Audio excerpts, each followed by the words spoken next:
Hello friends, मैं हूं आपके सामने गौरव मिगलानी। इस वीडियो में जो चैप्टर अब हम स्टार्ट करने जा रहे हैं दैट इज़ कोऑपरेटिव सोसाइटी या कोऑपरेटिव ऑर्गेनाइजेशंस। हिंदी में हम इसको कह सकते हैं सहकारी समितियां या सहकारी संगठन। तो ये भी बिजनेस ऑर्गेनाइजेशंस का ही एक फॉर्म है। जैसे हम सोल प्रोप्राइटरशिप, पार्टनरशिप या जॉइंट हिंदू फैमिली बिजनेस को स्टडी करके आए हैं, वैसे ही ये भी एक बिजनेस ऑर्गेनाइजेशंस की एक फॉर्म है। तो इस चैप्टर में हमें क्या क्या स्टडी करना है। सबसे पहले हम ये स्टडी करेंगे कि आखिर हम ये क्रिएट क्यों करते हैं।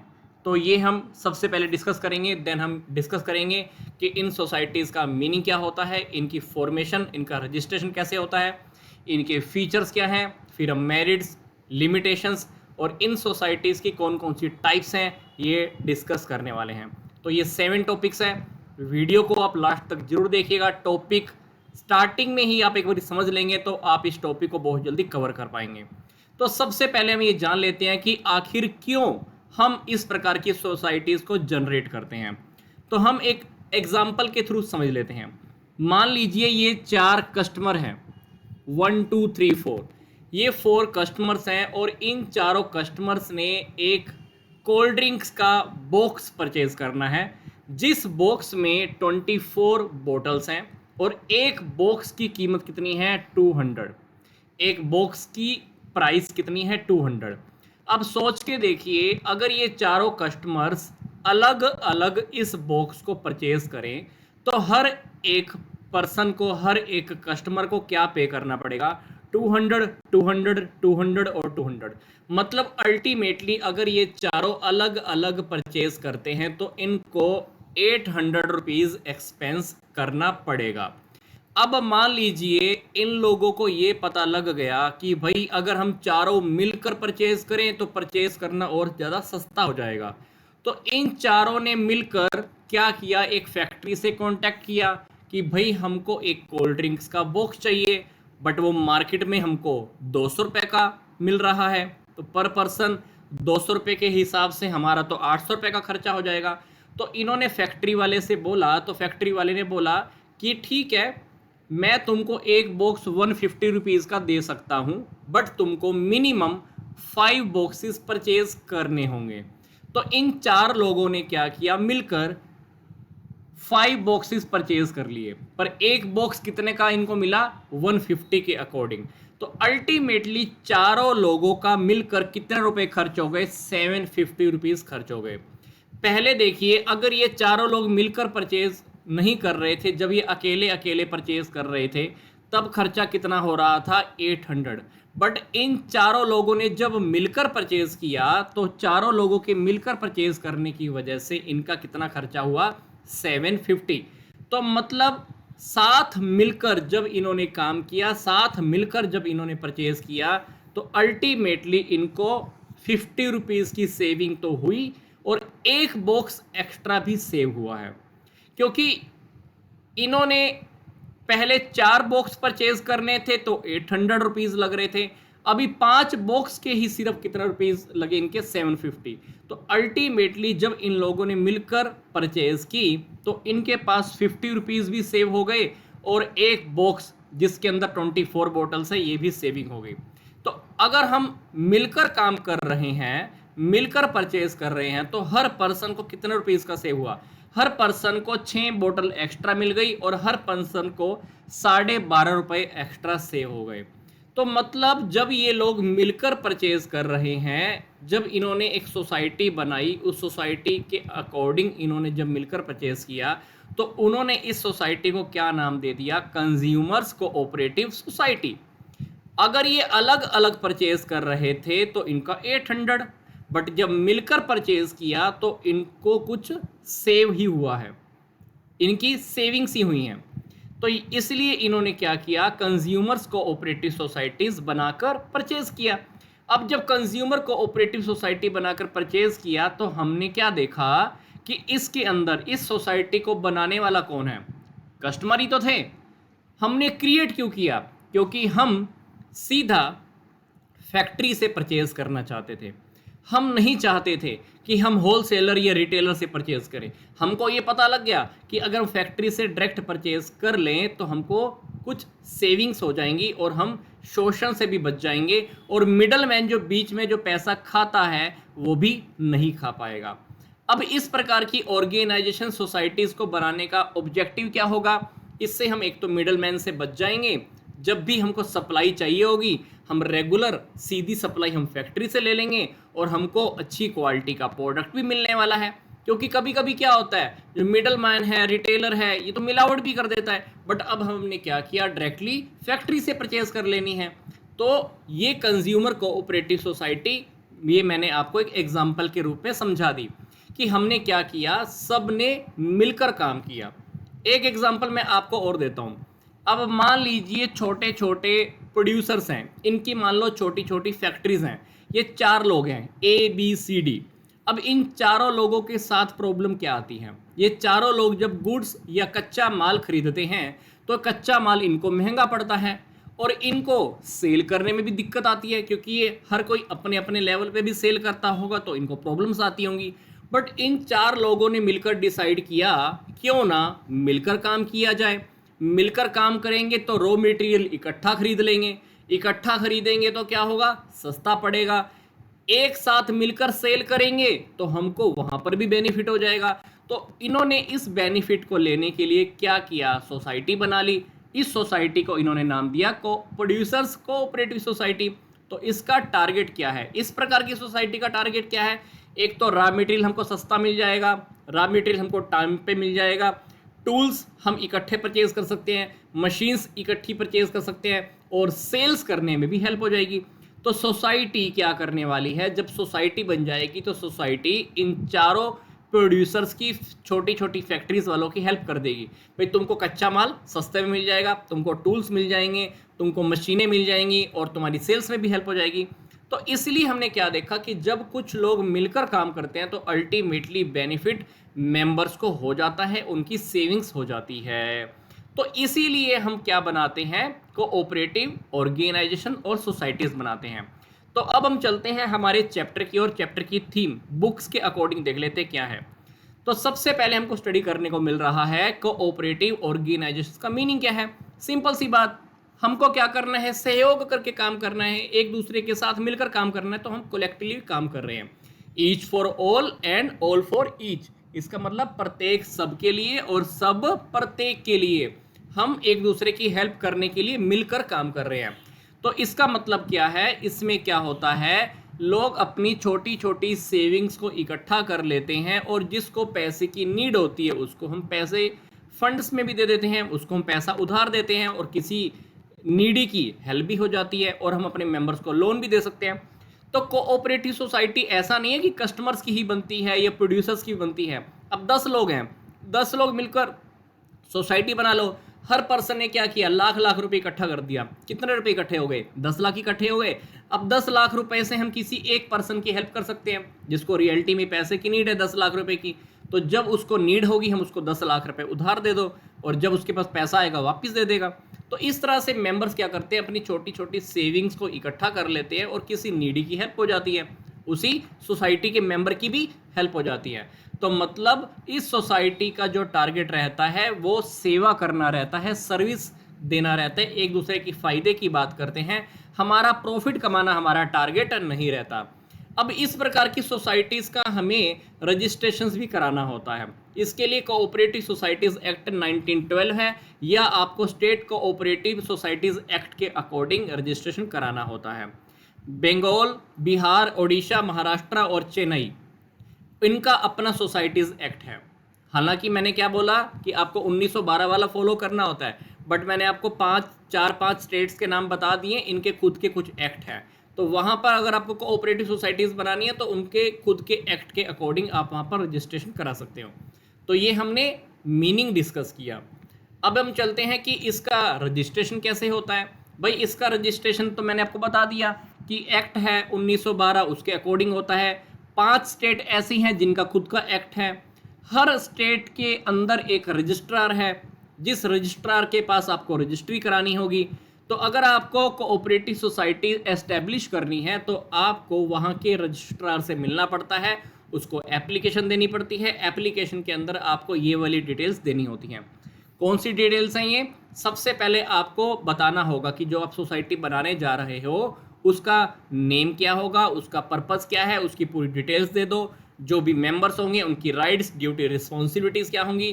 कोई भी अगर नया पर्सन मेंबर बनना चाहता है तो उस वो को हम कैसे मेंबर बना सकते हैं। जो हमारे मिनिमम 10 मेंबर होने बहुत ज़रूरी होते हैं सोसाइटी के लिए, मिनिमम 10 मेंबर। और उन मेंबर्स के क्या नेम है, क्या एड्रेस हैं, सोसाइटी के क्या रूल्स एंड रेगुलेशन होंगे, ये सारी बातें हमको एप्लीकेशन में देनी होती हैं। और मान लीजिए आप महाराष्ट्र में हैं, तो महाराष्ट्र में सोसाइटी बना रहे हैं, तो महाराष्ट्र के ही रजिस्ट्रार के पास जाना पड़ेगा, आपको उसको ये सारी इन्फॉर्मेशन देनी पड़ेगी। तो जब आप एक बार इन्फॉर्मेशन दे देते हो तो अगर रजिस्ट्रार आपकी सारी बातों से सेटिस्फाई हो जाता है तो आपकी सोसाइटी को रजिस्ट्रेशन मिल जाता है, रजिस्ट्रेशन हो जाता है। तो अब आपकी सोसाइटी एक सेपरेट लीगल एंटिटी बन गई। मतलब आपका जो आपने रजिस्ट्रेशन करवाया है सोसाइटी का, तो सोसाइटी का अपने मेंबर से एक अलग से एग्जिस्टेंस होता है। तो सोसाइटी अब अपने नेम से एसेट्स परचेज कर सकती है, लोगों से कांटेक्ट कर सकती है। और अगर आपको किसी के अगेंस्ट में केस करना है या कोई आपके ऊपर केस करना चाहता है तो ये सारे काम अब आपके लिए पॉसिबल हो जाते हैं। तो अभी हमने क्या डिस्कस किया? फॉर्मेशन, इसका रजिस्ट्रेशन हमको कैसे कराना है। अब बात करते हैं कि इसके कोऑपरेटिव सोसाइटी के जो ऑफिस बीयरर्स होते हैं ये कौन कौन होते हैं। तो मतलब अगर आपको किसी भी सोसाइटी को अगर तरीके से चलाना है, ढंग से चलाना है, तो उसके हमारे क्या अधिकारी कौन से होंगे। अधिकारी यहाँ पर हमारे पास 4 दिए हुए हैं, तो कम से कम ये अधिकारी होने बहुत ज़रूरी हैं, जिसमें से एक है प्रेसिडेंट है, एक है वाइस प्रेसिडेंट, एक है हमारा सेक्रेटरी है, और एक ट्रेजरर। ट्रेजर कौन? खजांची, ऐसा लगा लो कि जो पैसे का लेन देन करेगा, है ना। तो हर 2 साल के बाद हमारे ये जो मेंबर्स होते हैं ये चेंज होते रहते हैं। मेंबर्स की आपस में मीटिंग होती है, मीटिंग करके हर 2 साल के बाद वो अब इन जो ये ऑफिस वाले जो लोग हैं, ये जो 4 नेम्स बताए हैं, इनको हम हर 2 साल के बाद चेंज करते रहते हैं। अब हम डिस्कस करते हैं कि कोऑपरेटिव ऑर्गेनाइजेशंस के फीचर्स क्या हैं। तो इस प्रकार की सोसाइटी के अंदर आपको मेंबरशिप आसानी से मिल जाती है। तो अगर आप कभी भी मेंबरशिप को छोड़ना चाहते हो तो पहले से इन्फॉर्मेशन दे दो, आप मेंबरशिप छोड़ सकते हो। और रूल्स के अकॉर्डिंग आपकी जो भी कैपिटल लगी हुई है, पैसा लगा हुआ है, आपको वापस मिल जाता है। कोई भी मेंबर अपना शेयर किसी दूसरे मेंबर को ट्रांसफ़र, नए पर्सन को ट्रांसफ़र नहीं कर सकता, ठीक है। मेंबर बनने के ऊपर कोई भी रिस्ट्रिक्शन नहीं है, मेंबर कोई भी बन सकता है, किसी भी जाति धर्म का हो, कोई भी मेंबर बन सकता है। बट कुछ ऑर्गेनाइजेशंस ऐसी होती हैं जिसके अंदर मेंबर्स बनने के ऊपर रिस्ट्रिक्शंस होती हैं। जैसे फार्मर की ऑर्गेनाइजेशन है तो उसमें सिर्फ हिस्सा कौन ले पाएगा? फार्मर। प्रोड्यूसर्स की ऑर्गेनाइजेशन है तो उसमें हिस्सा कौन ले पाएगा? सिर्फ प्रोड्यूसर मेंबर बन पाएगा। इसी तरह से हाउसिंग सोसाइटी है तो उसमें मेंबर कौन बन पाएगा? हाउसिंग वाला बन पाएगा। तो इस तरह से रिस्ट्रिक्शन तो होती है, अदरवाइज मेंबर कोई भी बन सकता है। मतलब जाति धर्म का कोई लेना देना नहीं है, जब भी चाहो आप मेंबरशिप छोड़ सकते हो। लीगल स्टेटस भी होता है। अब कुछ लोग मिल जाएं और हम कहें कि हम अपने सोसाइटी के आगे कोऑपरेटिव वर्ड लगाएंगे, नहीं लगा सकते भाई। रजिस्ट्रेशन करवाना बहुत ज़रूरी है। आप रजिस्ट्रेशन करवा लो, उसके बाद आप अपनी सोसाइटी को नाम दे दो, सोसाइटी के नाम के लास्ट में कोऑपरेटिव वर्ड लगा लो। तो आपको 1912 के अकॉर्डिंग जो भी एक्ट है, ये बात मैंने आपको पहले भी बताई थी, सोसाइटीज़ का जो एक्ट है इसके अंदर रजिस्ट्रेशन करवाना होता है, या स्टेट कोऑपरेटिव सोसाइटी एक्ट है उसके अकॉर्डिंग आप रजिस्ट्रेशन करवा लो। तो इसके बाद जब आपकी रजिस्ट्रेशन हो जाएगी तो आप प्रॉपर्टी परचेज कर लो, अपने नाम से प्रॉपर्टीज़ रख लो, कॉन्ट्रैक्ट कर लो, या किसी के ऊपर केस करना है या कोई आपके ऊपर केस करना चाहता है, सारी बातें पॉसिबल हो जाती हैं। लिमिटेड लाइबिलिटी होती है। जो भी मेंबर बना है, जितना भी कैपिटल देने के लिए उसने वादा किया है, वो उतने अमाउंट तक के लिए वो लाइबल है, उतनी उसकी लाइबिलिटीज लिमिटेड होती है। फिर कंट्रोल कौन करता है? मेंबर्स आपस में मिलकर करते हैं। मैनेजिंग कमेटी होती है। मैनेजिंग कमेटी के मेन मेंबर्स मैंने आपको 4 पीछे बता ही दिए थे अभी, प्रेसिडेंट, वाइस प्रेसिडेंट, है ना, सचिव है, फिर खजांची है, ये सारे वर्ड मैंने आपको भी बता दिए। ये सब कंट्रोल करते हैं मिलकर। फिर सर्विस मोटिव होता है। हम इस प्रकार की सोसाइटीज़ क्यों बना रहे हैं? एक दूसरे की हेल्प करने के लिए बना रहे हैं, नीडीज पीपल की हेल्प हो जाएगी। फिर जो भी मेंबर बनेगा उसको वोट देने का अधिकार होता है, चाहे किसी ने कितना भी पैसा लगाया हो, चाहे किसी ने कितने भी शेयर्स परचेज किए हो, कोई फर्क नहीं पड़ता, एक पर्सन एक वोट कर सकता है। ये बात आपने को ध्यान रखनी है। कोऑपरेटिव ऑर्गेनाइजेशंस के अंदर आपको ध्यान रखना है कि एक पर्सन एक ही वोट कर सकता है, कोई फर्क नहीं पड़ता किसने कितना पैसा लगाया। भाई कोई बंदा ये कह दे कि मैंने तो फालतू ज़्यादा पैसा लगाया जी, मैंने 10 गुना पैसा लगाया, मैं 10 बार वोट दूंगा, नहीं, एक पर्सन एक वोट। डिस्पोजल ऑफ सरप्लस, अब मान लीजिए इस प्रकार की सोसाइटीज के अंदर काम करते करते प्रॉफिट हो जाए तो प्रॉफिट में से 1/4 हिस्सा हम जर्नल रिजर्व में ट्रांसफर कर देते हैं। फिर हम कुछ डिविडेंड डिक्लेयर करते हैं, पर डिविडेंड 10% से ज़्यादा नहीं होना चाहिए। फिर भी कुछ प्रॉफिट होता है तो हम उस जिस एरिया में काम कर रहे हैं उस एरिया की डेवलपमेंट के ऊपर खर्च कर सकते हैं। फिर ये बात ध्यान रखना है, कुछ सरप्लस अभी बच जाए तो हम मेंबर्स के बीच में बांट सकते हैं बोनस की फॉर्म में। तो सोसाइटीज़ में काम करते करते प्रॉफिट भी होते हैं, तो प्रॉफिट बांटना चाहो तो आप आपस से बांट सकते हो, पर बांटेंगे कैसे मैंने आपको बता दिया। बांटना कैसे है, 1/4 जनरल रिजर्व में, फिर आप डिविडेंड दे दो, फिर एरिया का डेवलपमेंट कर दो। एरिया का डेवलपमेंट करने के ऊपर भी आप 10% से पैसा फालतू नहीं खर्च कर सकते। फिर भी अगर कुछ बच जाए तो मेंबर्स के बीच में बोनस की फॉर्म में बांट दो। और इस प्रकार की ऑर्गेनाइजेशंस के अंदर जो मोस्टली काम होते हैं, जो मोस्टली सेल परचेज होती है, वो कैश के अंदर होता है, कैश में ट्रेडिंग करते हैं। क्रेडिट ट्रेडिंग बहुत रेयर है हो, आप उधार में माल नहीं सेल करते हो। अरेंजमेंट ऑफ फाइनेंस, तो हम पैसा कहाँ से अरेंज करते हैं, मेंबर्स के थ्रू, या गवर्नमेंट से हमने लोन ले लिया, या गवर्नमेंट ने हमको ग्रांट्स दे दी। गवर्नमेंट भी काफ़ी हेल्प करती है, गवर्नमेंट का भी कंट्रोल रहता है। कभी कभी ऐसा होता है कि गवर्नमेंट अपने मेंबर्स को भी सोसाइटी के अंदर छोड़ देती है, तो गवर्नमेंट्स को भी हमें अपनी रिपोर्ट्स प्रेजेंट करनी होती है, गवर्नमेंट का कंट्रोल रहता है, हमारी बुक्स की चेकिंग भी होती है, ठीक है। तो ये फीचर्स डिस्कस किए। अब बात करते हैं कि कोऑपरेटिव ऑर्गेनाइजेशंस की मेरिट्स क्या हैं। ये बात बिल्कुल समझना बहुत आसान है। इस प्रकार की ऑर्गेनाइजेशंस को बनाना बहुत आसान है। कम से कम 10 एडल्ट पर्सन होने चाहिए, रजिस्ट्रेशन करवा सकते हैं किसके पास, कोऑपरेटिव सोसाइटी का रजिस्ट्रार के पास। तो इसकी रजिस्ट्रेशन की ज़्यादा कोई फॉर्मेलिटी नहीं है, फीस ज़्यादा नहीं लगती है, कुछ नहीं है, कुछ मुश्किल काम नहीं है। लाइबिलिटीज़ लिमिटेड होती है, ये बात तो मैंने आपको बताई थी। स्टेबिलिटी होती है, मेंबर्स मर जाए या कोई बैंक करप्ट हो जाए या किसी की डेथ हो गई तो सोसाइटी के ऊपर कोई फर्क नहीं पड़ता। डेमोक्रेटिक मैनेजमेंट, तो सभी मेंबर्स मिलकर रिप्रेजेंटेटिव को सिलेक्ट करते हैं। ये बात मैंने आपको पहले बताई है कि हर मेंबर एक वोट दे सकता है। मीटिंग्स होती हैं, मीटिंग सभी को अटेंड करनी भी होती हैं, हर पर्सन अपना आइडियाज़ भी देता है। अब कोई मीटिंग में ना जाए, मान लो कोई पर्सन मीटिंग में ना जाए और अपनी किसी फैमिली के मेंबर को, अपने दोस्त को बोल दे कि भाई तू चला जा, ऐसा नहीं करना होता। तो सोसाइटीज़ की मीटिंग में आप प्रॉक्सी नहीं लगवा सकते, अगर आप मेंबर हो तो आपको ही प्रेजेंट होना पड़ेगा। फिर लेसर ऑपरेटिंग एक्सपेंसेस, यहाँ पर जो प्रशासनिक खर्चे होते हैं, एडमिनिस्ट्रेटिव एक्सपेंसेस होते हैं, बहुत कम होते हैं। अब मेंबर्स को क्योंकि कोई भी हम सैलरी वेजेस नहीं देते, तो कभी कभी ऐसा भी होता है कि वो काम करने में ज़्यादा इंटरेस्ट नहीं लेते हैं। एडवर्टाइजमेंट भी करने की ज़्यादा नीड नहीं पड़ती है। और फिर जितनी भी सेल होती है हमारी मोस्टली कैश में होती है, हम अधिकतर सेल कैश में करते हैं, इसलिए हमारा पैसा डूबने का चांस बहुत बहुत बहुत ज़्यादा कम होता है, पैसा डूबने के चांसेस ना के बराबर होते हैं। मेरिट्स में टैक्स के बेनिफिट भी मिल जाते हैं। हमारी इस प्रकार की जो अर्निंग होती है, इस प्रकार की सोसाइटी से इनकम टैक्स में बेनिफिट मिल जाता है, स्टैम्प ड्यूटी का खर्चा नहीं पे करना पड़ता, रजिस्ट्रेशन के खर्चे नहीं देने पड़ते। इस प्रकार की सोसाइटी का टारगेट क्या होता है, पुअर लोगों की हेल्प करना। अब पुअर लोगों की हेल्प कर रहे हो तो गवर्नमेंट भी आपको हेल्प करेगी लोन के थ्रू। लोन कम इंटरेस्ट पे दे रही है गवर्नमेंट आपको, या गवर्नमेंट ने आपको ग्रांट दे दिया, वो पैसा तो आपको वैसे भी वापस नहीं करना होता। फिर इस प्रकार की सोसाइटी बनाने से आपको सप्लाई रेगुलर मिल जाती है और कम रेट पे मिल जाती है। जैसे मैंने आपको बताया था ना कि प्रोड्यूसर्स की कोऑपरेटिव सोसाइटी होती है, उसमें क्या होगा, आपको रेगुलर सप्लाई मिलती रहेगी, रॉ मटेरियल रेगुलर मिलता जाएगा, सस्ता मिलता है, टूल्स सस्ते मिल जाते हैं, मशीनें सही प्रॉपर मिल जाती हैं। तो इस प्रकार के बेनिफिट आपको मिल जाते हैं। अब जब कोऑपरेटिव ऑर्गेनाइजेशंस बनती हैं तो क्या होगा, अपने मेंबर्स को वो कम रेट्स पे प्रोडक्ट देती हैं और अच्छी क्वालिटी का भी देती हैं। कोऑपरेटिव सोसाइटीज़ के चक्कर में बाकी के जो बिजनेसमैन होते हैं वो भी अपनी क्वालिटीज़ अच्छी मेंटेन करते हैं, प्राइसेस वो भी ज़्यादा नहीं ले पाते, क्वालिटीज़ उनको अच्छी मेंटेन करनी पड़ती है। तो इसका इफेक्ट दूसरे बिजनेस के ऊपर भी आता है, किसका, कोऑपरेटिव ऑर्गेनाइजेशंस की वजह से दूसरे बिजनेसमैन आपका एक्सप्लॉयटेशन नहीं कर पाते, आपका शोषण नहीं कर पाते, आपको वो अच्छी क्वालिटी का प्रोडक्ट सेल करते हैं। फिर economic decentralisation, earlier the businessman used to earn more profit.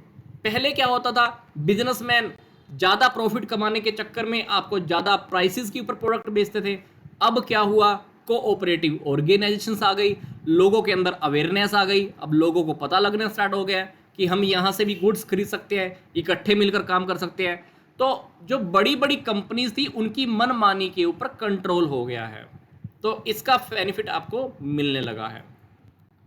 अब इस प्रकार की सोसाइटी की लिमिटेशंस क्या होती हैं? लैक ऑफ कैपिटल और लैक ऑफ कैपिटल। कभी कभी क्या होता है कि जो मेंबर्स होते हैं जनरली पुअर होते हैं और लिमिटेड पैसा ही लगा पाते हैं, इसलिए उनको डिविडेंड भी कम मिलता है, और एक मेंबर क्योंकि एक ही वोट गिर सकता है, तो इसलिए इन्वेस्टमेंट करने के अंदर ये लोग कई बार आनाकानी भी करते हैं और ज़्यादा पैसा इन्वेस्टमेंट भी नहीं करते, क्योंकि अदरवाइज एक पर्सन तो 10 लाख रुपए लगाए और एक पर्सन 2 लाख रुपए लगाए, 10 लाख वाला क्या कहेगा, मैं तो ज़्यादा वोट दूंगा, और 2 लाख वाला सिर्फ एक ही वोट दे सकता है। तो ऐसी भी कमी होती है कि कोऑपरेटिव ऑर्गेनाइजेशन के अंदर कोई मैटर ही नहीं है, किसी ने चाहे कितना ही ज़्यादा पैसा लगाया हो, हर पर्सन बस एक ही वोट दे सकता है, इसलिए लोग ज़्यादा पैसा लगाने में हेजिटेट करते हैं, पैसा इन्वेस्ट ही नहीं करते हैं। फिर इनकम्पिटेंट मैनेजमेंट भी कभी कभी ज़्यादा अच्छी नहीं होती है, उन लोगों को काम करने के बारे में नहीं पता होता, उनकी नॉलेज अच्छी नहीं होती है, लोगों को सैलरीज तो मिलती नहीं है, कोई पैसा तो वापस मिलना नहीं होता है ना, सैलरी तो मिलनी नहीं होती, तो वो लोग कभी कभी काम करने में ज़्यादा इंटरेस्ट नहीं दिखाते, एक्टिविटीज़ कभी कभी सोसाइटी की रुक भी जाती हैं। अब मोस्टली क्या होता है, हम जितनी भी एक्टिविटीज़ करते हैं, ट्रेडिंग करते हैं, जितना भी सेल करते हैं, वो हम कैश में करते हैं। अब आप सोच के देखो, कुछ ऐसे लोग भी तो होते होंगे ना कि जिनको उधार में परचेज करना होता होगा, तो उनको थोड़ी दिक्कत आती है और वो लोग सोसाइटी से शिफ्ट होकर किसी और सोसाइटी में किसी और बिजनेस की तरफ भी मूव कर जाते हैं। पॉलिटिकल इंटरफेरेंस भी ज़्यादा होती है, मैंने आपको पहले भी बताया था कि गवर्नमेंट इस प्रकार की सोसाइटी के अंदर अपने मेंबर्स को भी नियुक्त कर देती है, रिक्रूट कर देती है। तो अब मान लीजिए कि सरकार बदल गई तो क्या, नई सरकार आई, नई सरकार क्या करेगी, सोसाइटी के अंदर अपने मेंबर लगाने की सोचेगी, तो ये प्रॉब्लम्स कभी कभी आनी स्टार्ट हो जाती है। तो पॉलिटिकल पंगे ज़्यादा रहते हैं, पॉलिटिक्स के अकॉर्डिंग हम भी इफेक्ट होते रहते हैं। फिर लैक ऑफ मोटिवेशन भी होता है, तो मैंने आपको पहले भी बताया था कि किसी को सैलरी तो मिलनी नहीं है, तो लोग ज़्यादा काम करने में इंटरेस्ट नहीं दिखाते, चुपचाप बैठे रहते हैं, जो हमारा टारगेट होता है सोसाइटी का वो भी हम पूरा नहीं कर पाते। लैक ऑफ पब्लिक कॉन्फिडेंस, हम पब्लिक कॉन्फिडेंस भी अचीव नहीं कर पाते, लोगों को हमारी सोसाइटी के ऊपर ज़्यादा उनको विश्वास नहीं होता। क्यों? क्योंकि ये जो सोसाइटीज़ होती है ना, वो मोस्ट प्रोबेबली देखा गया है, ऑब्जर्व किया गया है कि ये पॉलिटिकल पंगों की वजह से, पॉलिटिकल प्रॉब्लम्स की वजह से ज़्यादा इन्फ्लुएंस में रहती है, तो इसलिए लोग, सोसाइटी के लोग, कम्युनिटी के लोग, आसपास के लोग इस प्रकार की सोसाइटी के ऊपर ज़्यादा विश्वास नहीं कर सकते, पैसा इन्वेस्टमेंट नहीं करते, लोगों का इस प्रकार की सोसाइटी पे ज़्यादा फेथ नहीं होता। कभी कभी आपने देखा भी होगा कि फलानी सोसाइटी के कुछ लोगों ने मिलकर सोसाइटी बनाई थी, लोगों का पैसा इकट्ठा किया और भाग गए, तो ऐसा भी होता है, इसलिए लोग फेथ नहीं करते हैं भाई। लैक ऑफ सिक्रेसी भी होती है, गोपनीयता का भी अभाव होता है, क्योंकि आपको अपनी एनुअल रिपोर्ट्स जो अकाउंट्स होते हैं रजिस्ट्रार के सामने प्रेजेंट करने होते हैं, इसलिए आम पब्लिक को सब कुछ पता होता है सोसाइटी में क्या चल रहा है।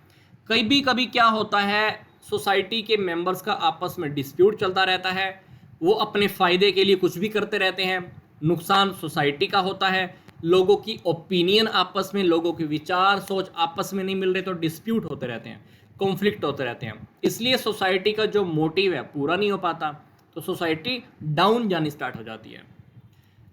अब हम बात करते हैं कोऑपरेटिव सोसाइटीज़ की टाइप।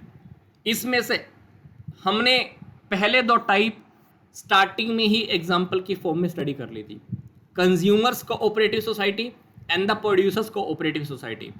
बाकी की जो 4 सोसाइटी हैं, अब हम थोड़ा सा फटाफट जल्दी से देख लेते हैं। जो थर्ड है मार्केटिंग कोऑपरेटिव सोसाइटी है, इसको बनाता कौन है, छोटे छोटे जो प्रोड्यूसर्स होते हैं, जो या आर्टिस्ट लोग होते हैं, वो कभी क्या होता है कि जो छोटे छोटे सेल करने वाले होते हैं या दुकानदार टाइप के लोग होते हैं, या जिन लोगों को अपना माल बेचना होता है, माल बिक नहीं रहा क्योंकि हर कोई अपने अपने लेवल पर एफर्ट कर रहा है, अब इनको मार्केटिंग करने में दिक्कत आ रही है। अब ये लोग अगर आपस में मिल जाएं, इकट्ठा एडवर्टाइजमेंट के ऊपर खर्चा कर सकते हैं, एक साथ मार्केटिंग कर सकते हैं, तो बेनिफिट तो सबको मिलने वाला है। इसीलिए ये लोग क्या करते हैं, मिल जाते हैं और मार्केटिंग का बेनिफिट एक साथ लेने के लिए सोसाइटी बना लेते हैं। तो इसका बेनिफिट इनको मिलना स्टार्ट हो जाता है। तो अब इनको बनाते क्यों हैं, इस प्रकार की सोसाइटी बनाती क्यों, इनका टारगेट क्या है, इनका ऑब्जेक्टिव क्या है? एक तो इनको रेगुलर मार्केट मिल जाएगी प्रोडक्ट को सेल करने के लिए। दूसरी बात, जो बीच के लोग आपसे कमीशन खाते हैं आपके माल को बेचने के लिए, आप उनके शोषण से भी बच जाओगे, आप अपना माल डायरेक्ट सेल कर सकते हो। बेसिक फंक्शन क्या है, ये इस प्रकार की सोसाइटी क्या करती है, छोटे छोटे जितने भी मेंबर्स हैं सबसे गुड्स इकट्ठा कर लेती है, फिर उनको सेल करने के लिए मार्केट अवेलेबल कराती है, और फिर अगर कहीं मार्केटिंग करने में, गुड्स को सेल करने में कहीं पर कोई गड़बड़ी हो रही है तो उन गड़बड़ियों से बचाने का काम भी करती है। ये सोसाइटी कुछ और फंक्शंस भी अवेलेबल कराती है, बार्गेनिंग भी करती है। हम कभी कभी दुकान से कुछ खरीदने जाते हैं तो बार्गेनिंग करते हैं ना, प्राइस ऊपर नीचे, तो बार्गेनिंग करने में भी काम करती है।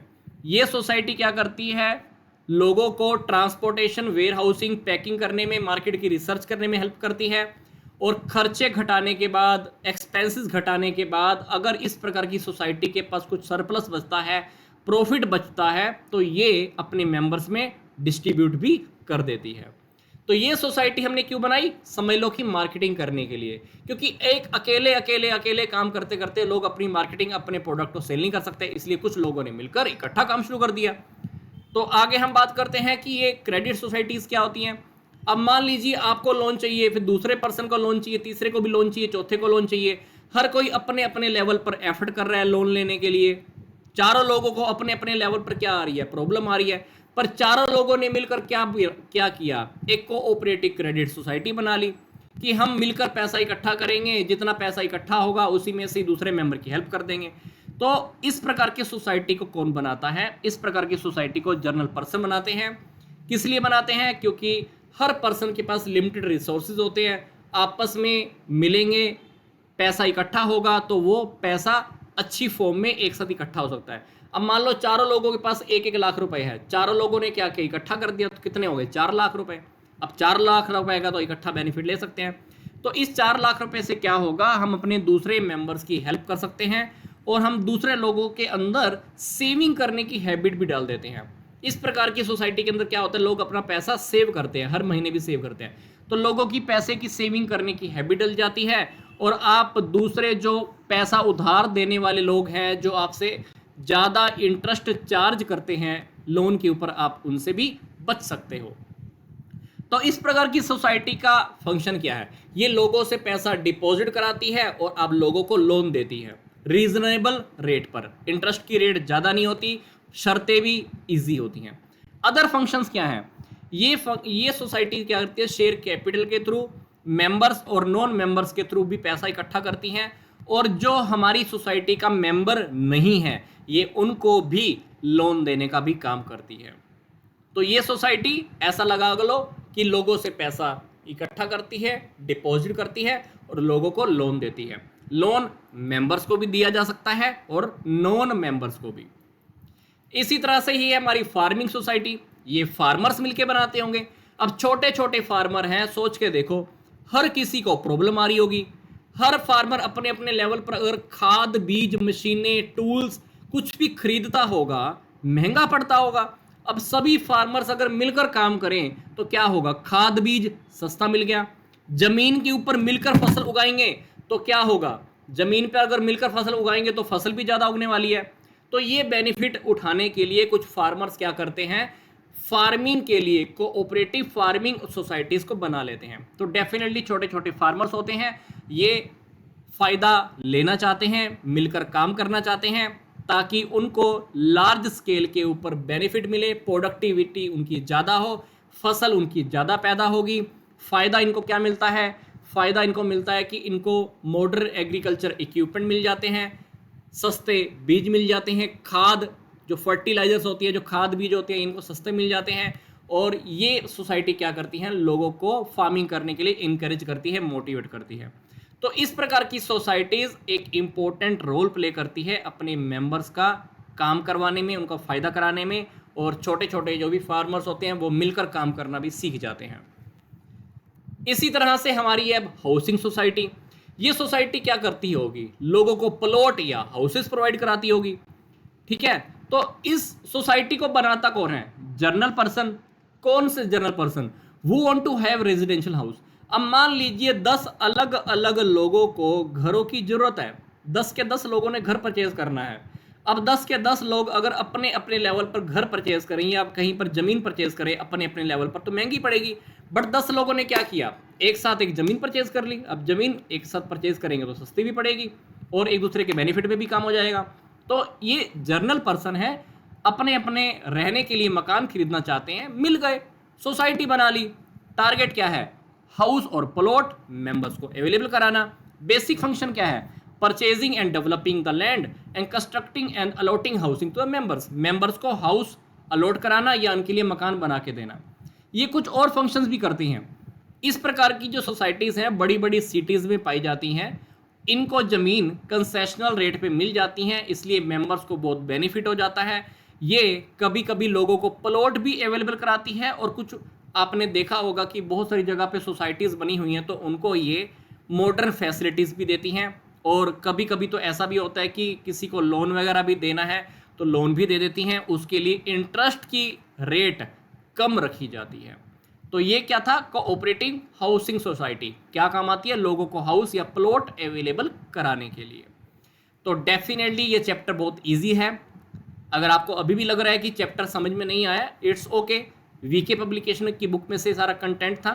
स्टार्टिंग की 5 मिनट 7 मिनट की वीडियो को आप ध्यान से देखो, पूरा चैप्टर आपको बिल्कुल क्लियर हो जाएगा। रियलिटी में ये कोऑपरेटिव ऑर्गेनाइजेशंस, ये सोसाइटीज़ हम क्यों बनाते हैं, इसका टारगेट क्या है। तो मिलता हूँ मैं आपको जल्दी से नेक्स्ट वीडियो में। तो आपको इसी वीडियो की डिस्क्रिप्शन बॉक्स में कुछ प्लेलिस्ट भी दी हुई हैं, आप वो भी देख सकते हैं। Thank you.